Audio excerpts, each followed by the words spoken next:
যে পৃষ্ঠাটি দেখছেন তা হলো গত এক সপ্তাহে প্রকাশিত কেবল ছিনতাইয়ের সংবাদের ছোট একটি তালিকা। শুধু তাই নয়, ধর্ষণ ও অন্যান্য অপরাধ নিয়ে প্রকাশিত সংবাদের তালিকাও ছোট নয়। সব মিলিয়ে দেশ যেন এক বেপরোয়া সময় পার করছে। এর মধ্যেই শেষ ৬ মাসে কেবল ডাকাত ও ছিনতাইকারীর মামলা বেড়েছে প্রায় ৫০%।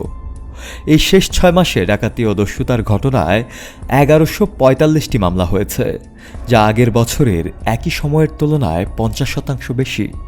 দেশে অপরাধীরা ক্রমেই বেপরোয়া হয়ে উঠেছে। অস্ত্রের মুখে জিম্মি করে গুলি বা ধারালো অস্ত্রের আঘাতে মানুষকে কাবু করে সর্বস্ব লুটে নিচ্ছে তারা। এতে নাগরিকদের মধ্যে নিরাপত্তাহীনতা ও আতঙ্ক বাড়ছে। ব্যবসায়ী থেকে শুরু করে নানা শ্রেণীর মানুষেরা শিকার হচ্ছেন এ ধরনের ছিনতাই ও লুটের ঘটনার। এদিকে বনশ্রীতে এক স্বর্ণ ব্যবসায়ীকে গুলি করে ও কুপিয়ে আহত করে স্বর্ণালঙ্কার লুট করার ভিডিও ছড়িয়ে পড়ে সোশ্যাল মিডিয়ায়। সে সূত্র ধরেই জনমনে আতঙ্ক ছড়িয়ে পড়ে আরও গভীরভাবে। শুধু বনশ্রী নয়, সাম্প্রতিক সময়ে একের পর এক অপরাধের ঘটনা সামনে আসছে। পুলিশের পরিসংখ্যান অনুযায়ী ডাকাতি ও দস্যুতার মামলা উল্লেখযোগ্য হারে বেড়েছে।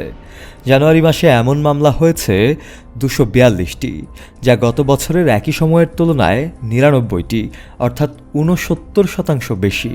এদিকে ডিসেম্বরে ডাকাতি ও দস্যুতার মামলা ছিল ২৩০টি, যা গেল বছরের তুলনায় ৯৫টি, অর্থাৎ ৭০% বেশি। অপরাধ বিশ্লেষকদের মতে ডাকাতি ও দস্যুতার মামলার সংখ্যা আইনশৃঙ্খলা পরিস্থিতির পূর্ণচিত্র তুলে ধরে না। পুলিশ কেবল তাদের কাছে আসা অভিযোগ ও মামলার নথিভুক্ত করে। অনেক ভুক্তভোগী ঝামেলার ভয়ে পুলিশের কাছেই যান না। আবার অনেক থানায় চুরি ছিনতাইয়ের ঘটনায় মামলা না নিলে সাধারণ ডায়েরি জিডি করা হয়। তবে পুলিশের দাবি, এখন তারা মামলা নিতে অনীহা দেখায় না, যার ফলে মামলার সংখ্যা বাড়তে পারে। এদিকে সাধারণ মানুষ আইনশৃঙ্খলা রক্ষা বাহিনীর পাশাপাশি নিজেরাও সতর্ক হয়ে উঠছেন অনেকাংশে। কোনো কোনো এলাকায় দেখা যাচ্ছে ছিনতাইকারী বা দস্যুদেরকে আটক করছে সাধারণ জনতা এবং তারাই তাদের শাস্তি নির্ধারণ করছে। ক্ষুব্ধ জনতা তাদের দিচ্ছে গণধোলাই অথবা তুলে দিচ্ছে পুলিশের হাতে।